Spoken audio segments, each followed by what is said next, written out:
The first model which we are going to learn, Rostov model, is termed as economic growth model.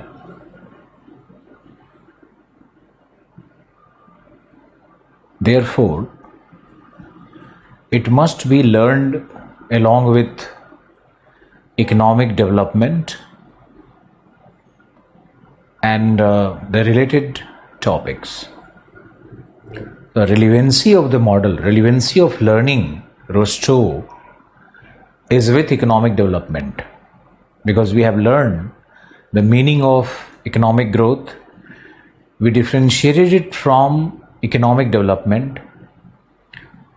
We also learned what is human development. We have seen the parameters of economic development. We have learned the factors of economic development, the impediments to economic development. We have seen the world scenario. We have learned the spatial variations in economic development, what is called the regional imbalances or developmental anomalies. The question could be asked in different ways, using different vocabulary, different set of words, and you shall never be confused. Now, in the same chronological order, we have to learn sequential order. We have to learn Rostov's model now. The question is, who is Rostov? Rostov was an economist. Rostov came in India in 2001 in Delhi School of Economics, and at that time I was in the campus, but I didn't realize that he is such a famed person. Anyways, nobody knew that a professor called Manmohan Singh will become the Prime Minister of India. The same person who used to sit in the D school cafeteria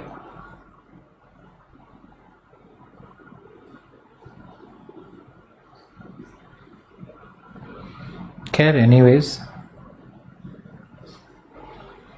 Rostov is an economist, but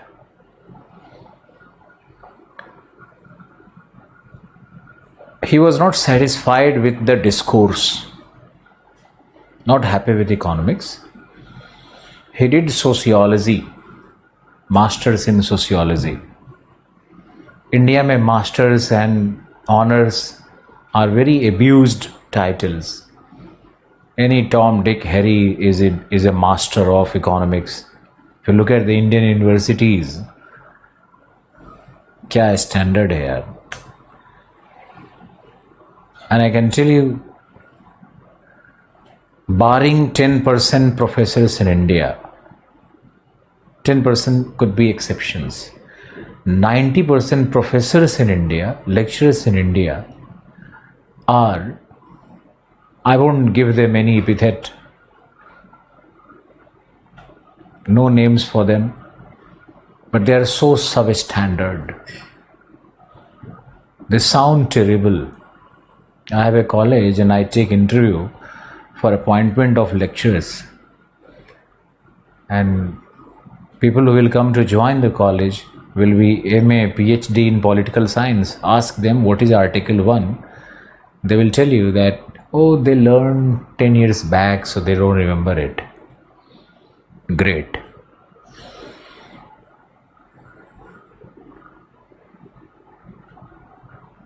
बहुत हालत खराब है. खैर छोड़ो. तो Rostov did his MSc, first MA, masters in economics, then masters in sociology. He was still feeling incomplete, so he did masters in geography. Now, with the knowledge of economics and sociology, when he delve into the realm of geography, he found this discourse to be so enlightening, and it gave him the in-depth analysis of how a society progresses from a poorly developed state to a highly developed stature. And then he read the European history, economic history of Europe, and he read the period of Romanticism, the Dark Age in Europe, then the Industrial Revolution age, then he learned about the French Revolution, the Renaissance, and then the modern scientific era in which he was born. So all these studies led him to a conclusion that economic development or economic growth is not augmented by the resources, the thrust of resources, even not by the capital, even not by the industrialization. Industrialization will be a part of a country's journey to development. But industrialization alone doesn't help in economic growth and development. Then the question is, what leads to economic growth and development? He simply stated that it is the socio-cultural factors, the institutional factors, the religious factors, the political factors. By saying institutional, he already said the political and religious. I counted it separately for your understanding. Meaning, socio-cultural factor is the determinant of economic growth, meaning certain socio-cultures, certain cultures are progressive and certain cultures are regressive. That is what he's trying to make it a point.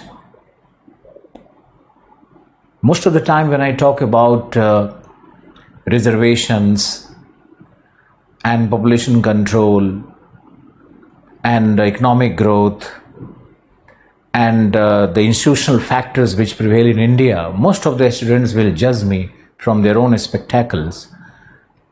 But they must realize that I have read so much, and then I have the courage to tell you the truth. And the truth of India is that India is a laggard country because of certain laggard caste groups, cultural groups, ethnic groups, religious groups, whatever you want to call it, or all of them taken together. And development will never augment in India until there is a cultural revolution or a renaissance. What came first? Respond today. What came first? First came the French Revolution, Renaissance, then came the Industrial Revolution. This is right or wrong? So cultural revolution, that liberalism, that freedom for humanity, that liberty to natural rights, constitutional rights, Rousseau, Voltaire, the principles of Auguste Comte, positivism, march towards science, relinquishing the Old Testaments and abandoning the medieval thoughts, the medieval obscurantism. Just think and consider what is being discussed today. Rostov gives me an opportunity to speak my mind out. And I totally agree with, I completely agree with Rostov's model. That economic development or progress of a society is not only based on industrialization. Industrialization could be one of the pillars, but actually it is based on the socio-cultural changes, the political changes, the Renaissance, the institutional changes, the changes which are sought in the perception of people about their life If we keep thinking that life belongs to God, we can never progress. No, never. We can never progress. We have to adopt positivism. Positivism means the scientific approach to life. Positivism means reality is what is cognizable by our senses. If I can see someone, he is real. If I can't see, he is unreal. Now this could be debated. This could be a wrong theory. But for progress, this theory is required. We cannot talk about God. Okay, God is, the wrath of God is Corona. We cannot talk about गोमूत्र से corona ठीक होगा. Look at these dichotomies in our society. We have the best of the doctors of the world, scientists of the world. We have reached Mars, and on the other hand we have this Gomutra group and this Allah ka Karam group. Then society will never progress. So going by Rostov, what he said, by reading the European history and civilization, that economic growth will come in stages. So his model is a temporal model. Temporal meaning time-bound model. So from medieval age, it emerges into age X, then age Y, then age Z, something like that. And finally it develops into, so there is a chronological order, sequential order of stage changes in the society or evolution of the society from medieval to the modern. But he also discusses the causes, that which society will develop into modern society, in which society development will be augmented. The societies which are experiencing socio-institutional changes are more likely to advance into a highly developed society. But if the socio-institutional factors are static or regressive, people are trying to live in retrospection, then there is no socio-institutional change. Therefore, the society will not progress despite the economic gains. I hope you understand this fundamental difference between the economic models of development and growth and the Rostov's model of growth. So Rostov's model is socialistic model. I will call it geographical model of economic growth, because geography includes society, institution, as well as the physical factors, economic. So in totality, when you see holistically, Rostov's model is a geographical model. Moreover, it has temporal analysis. Geography is about time and space analysis of a phenomena. Economic development being a phenomena will be adjudged over the parameters of yardsticks of either time or space. I will tell you what Rostov writes also. The medieval times in Europe, even before that, the Dark Age in Europe has dawned upon the history of times around 450 AD, Anno Domini. After the death of Pomponius Mela, he was the last ancient great scientific Greek geographer. Then it is called the Dark Age. Why it is called Dark Age? Because the Pope, the Church, controlled everything. Even the society, the laws, the social norms, the economic laws, all were governed by the Church. The previous scientific knowledge was simply warded off, deleted, The Ptolemy's world map was correct world map, almost correct map, accurate map, was deleted, obliterated from the books, scientific books, and a new map, a circular map of the world was created.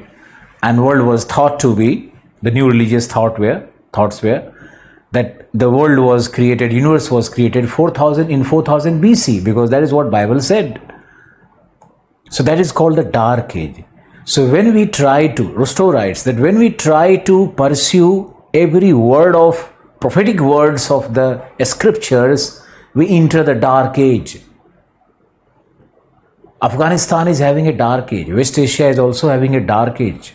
Maybe the monetarily petrodollar economy, because of the advancement in rest of the world and technology which is being developed in rest of the world and the demand of the petroleum, the dollars came to them and they look rich. But they have economic growth but not economic development. They need socio-institutional reforms in a big way. And they have to become a liberal society, secular society like United States, like many of the European societies, or like us, like India. I'm proud of my own society, very liberal, barring one or two incidences which happens, and that happens in a big family everywhere.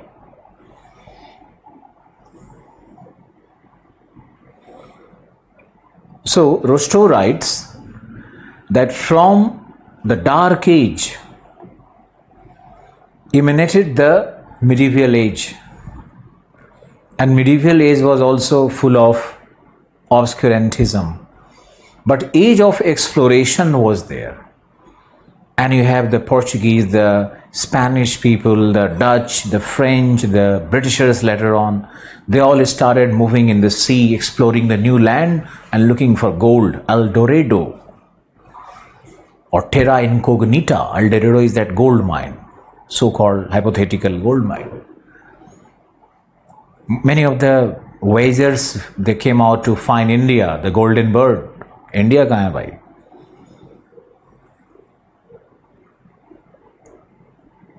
So from Dark Age, religious age, they entered the age of exploration, and then in Europe science began to develop, and that period is called Romanticism, the phase of Romanticism. On one hand we have scholars, we have voyagers, we have scientists emerging, Galileo and Kepler and then Newton, then Halley.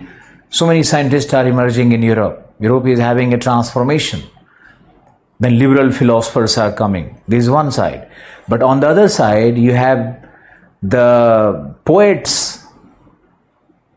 A lot of literary work is going on. The talk of metaphysics, the talk of God, spirituality, everything, literature, song, love songs, everything. So that period is called the period of Romanticism. Romanticism may we talk about metaphysics. And Romanticism is against positivism. So European society emerged from Dark Age to that medieval age, that is Romanticist. Romanticist people are not scientific people, not at all. So society will remain stagnant. If not regressive, that will remain stagnant. But the real revolution came with the French Renaissance and the liberal ideology and the democracy, etc. And then came the technological revolution, James Watt, and with James Watt you have industrialization and machine-based economy, and with machine-based economy the manufacturing of processed goods and value-added goods and the creation of market, the urbanization, more research and development, more scientific development, more instruments created, more inventions, more explorations. That is what Europe was all about. And in the process they increased their population, then they suddenly decreased the population because of the higher consumption level. And Europe became stagnant, saturated after that. So from Dark Age, Europe reached the era of high consumption. where every individual is assured with his liberty and freedom. Every individual has very high per capita income. Every individual has work in his hand. He keeps shifting his jobs. He has many opportunities. And that's development. The empowerment of women. Do you know, I always keep telling my students that 50% of humanity is women. And if women is disrespected or not given work or not, allowed to use their talent, allowed to manifest themselves or freed to manifest themselves, who are we to allow them? Freed from the shackles of the domestic chains. Yeah.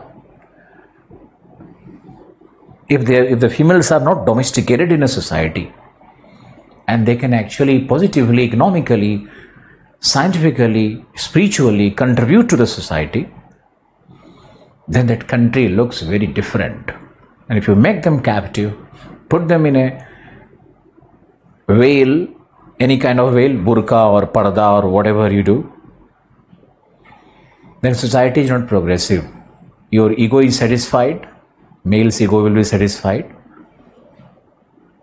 patriarchal thoughts will continue, chauvinism will continue, and will force the female to think that, oh, they are very happy, they are very happy. We never really inquire whether they are actually happy or not. So this is what is going to come in the Rostov's model. Now when we progress with the model, when we discuss the model, then we will learn more about him and more the theoretical constructs of Rostov. I hope this introduction will help you in a better understanding and learning about Rostov. How many could pay attention or paid greater heed to whatever talks I did?